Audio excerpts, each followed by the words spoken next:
Boochalatti deebisu. Isheen obboleettii keessaniif tole. Isheen dhageesseetti. Isheen dhageesseetti. Aqaniiti Isaayyaas mucaa tokko jira. Mucaa maandisa tokko. Isa tokko makiinaa dhaqee fudhachi. Okay, amma gaa iftuu fi sooraan ol duukaa jiraatu. Ol duukaa jiraatu. Mana tokkotti garuu iddoon itti du'e hoteeladha ni jedhamu dhugaadha. I don't know. Isu ganaa jila malee miti. Ivoolaa hoteelii jedhamee anamma. Nan dhagee. Nan dhagee. Anis nan dhagee kake.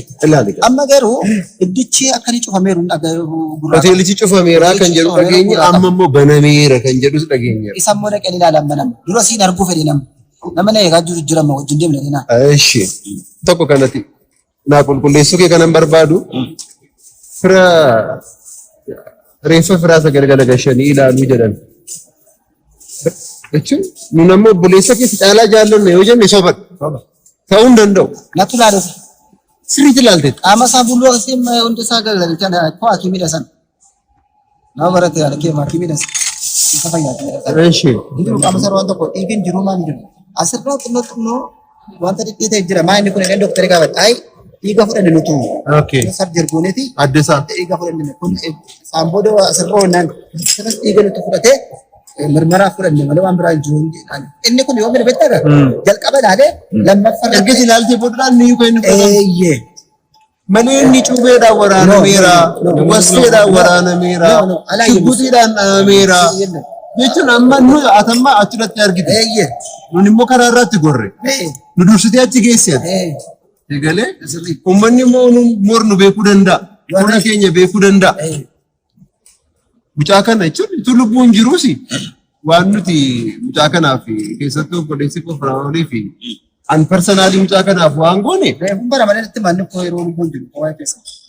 Ilaali qaamaan immoo waliin beenu. Waliin beenu malee waa'ee kee fi biraazarii kee irratti mani. Siisterii nu beekti.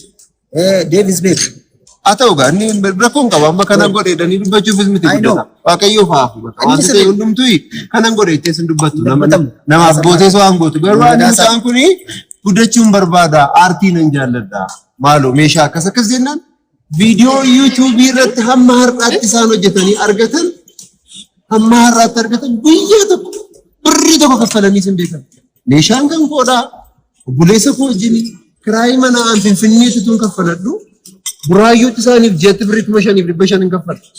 Yeroo ta'e yeroo inni gadhiisee jammoo galee jedhan immoo bilbilanii manatti himan ansoraa tootaalii guyyaa 4 qaamaa hin agarreera.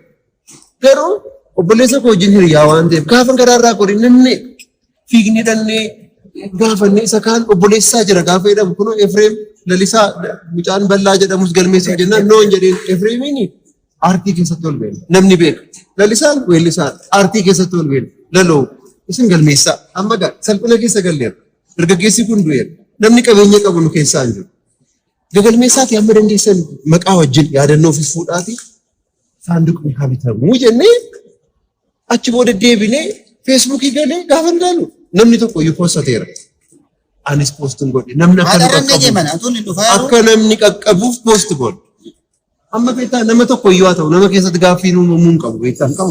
Amma namni beebii ati reeffa dhattee obboleessa kee galagashitee ilaaltee dhabdee miti. Galagashitee ilaaltee dhabdee. Sitaatii waan hin godhe achirratti viidiyoo kaasuun irra qabu. Qoegaa haa ta'u caalaa wabiin hin jiru garuu. Galagashitee dhabdee namoonni tokko garuu anamma mucaan tokko naa barreessitee biraadhaan naa barreessitee garuu waraanamee du'eera amnaan jettu. Egaa obboleessi kan inni ijaan arguu dadhabe ati viidiyoo laayivii keessaan arguu dandeessaa. Saanduqa keessaas kunuma bakkee isa waraaname arguu dandeessaa. Garuu obboleessa caalaa nama amannu hin qabnu. Isadha haadhoon isadha obboleessi isadha. Jennee nutti dhaga'ame. Namoonni warri kaan immoo angilii mataa isaanii waan isaan ka'antu jira. Mucaan kuni naanneen gaafadhe fiigee dhaqeen gaafadhe. Mucaan kun nama wajjin wal dhabdee qabaayi. Mucaan kun walitti bu'iinsa qabaayi jennaan namni garuu doorsisaa ture kan jedhu. Namni wayii immoo natti doorsisaa ture namni jibbarraa qabu jira naan jedhan. Kan jedhu gaafachuun jalqaba. Naannee immoo odeeffannoo kan biraa immoo dhageessa. Odeeffannoodha miti ammaatti dhuftutti at least mucattiin intala warra kibbaa walaayittaadha jedhan intala inni wajjin ture sun galgala sana. Walaayittaadha naan jedhan ani immoo gaa tokko hadiyyaa jedha tokko walaayittaadha mucaa warra kibbaadha. Kafaadhaati immoo gaariidha. Ani immoo waan baay'ee taasifama. mucattii walaayittaadha. Mucaa sanaa wajjin ture. Intala sanaa wajjin wal beeku. Intalli puulii taphachiisti. Hariiroo qabu. So ishee wajjinii wal arganiiru. Ishee wajjin hoteela keessa wajjin turanii. Waan tokko tokko raawwatanii turanii. Mucaanii waan ta'eef fayyadamee ture. Kan jedhu immoo sadarkaa hiriyoota isaa warra jamoo amma wajjin jiraatan irraa immoo oduu akkasii immoo dhageenya. Mucaan immoo beekamtii xiqqoo waan qabuuf gaa oduun kun eegaleera akkasitti immoo hariiroo akkasii qaba kan jedhu immoo nan dhageenya. Sadarkaa odeeffannootti wantoota akkasii wajjin wal qabatan waan dhageessee qabdas yoo ta'e. Eegalee namni hin beekamu beektaa? Namni hin beekamu. Amma namni biyya isaatiif qabsaa'ee hin du'a rakkoo hin qabu. Namni wareegamees hin du'a.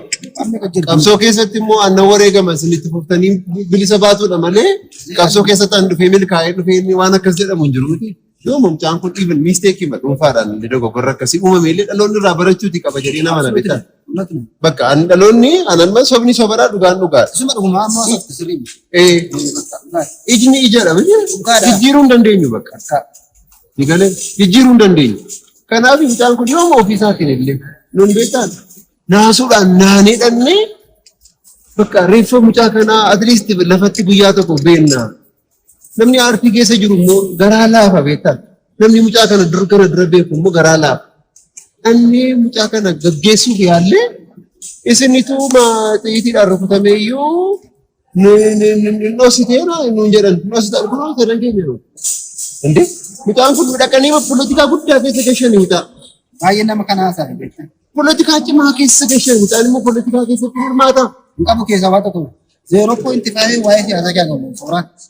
Maaliif beeku yeroo daangoo siyaasa keessa Bolisi jaalatanii beeku. Uummata hojjette taatee naan uummata Oromoo hojjetu. Singorsaan. Uummati dhugaa waaqa sitti maal. Daangorsa baay'ee. Jira miti gaa. Iftuun maal na jettee kaleessa aanaa koo deemu dawwaluu fi sa'aatii sadii yeroo dawwalu galtuu naan dhufa naan jedhee. Yeroo sana gaafa duun sana. Sa'aatii fur keessa yeroo dawwalu fi sirkii isaa cimee hojjetu. Kana booda yeroo ittiin du'u sana ganama isaa yeroo hospitaala gaafadhu immoo sa'aatii torba keessa reeffa akka fidanidha poolisiin achi. Halkan fidan jechuudha. Poolisiin yeroo fidan sana akka inni du'e eewwata akka riippoortii godhe. Isa qoratu. Viidiyoon ka'eera achi iddoo sana.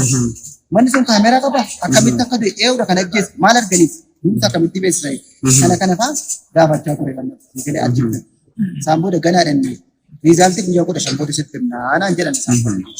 Amma kana gidduutti ana afuu hin dandeenye bitte. Ta'ee kan jireenya mana daawwatu wanta kana fentanii nyaatanii ijoollee wanta kana ofuu dandeenye.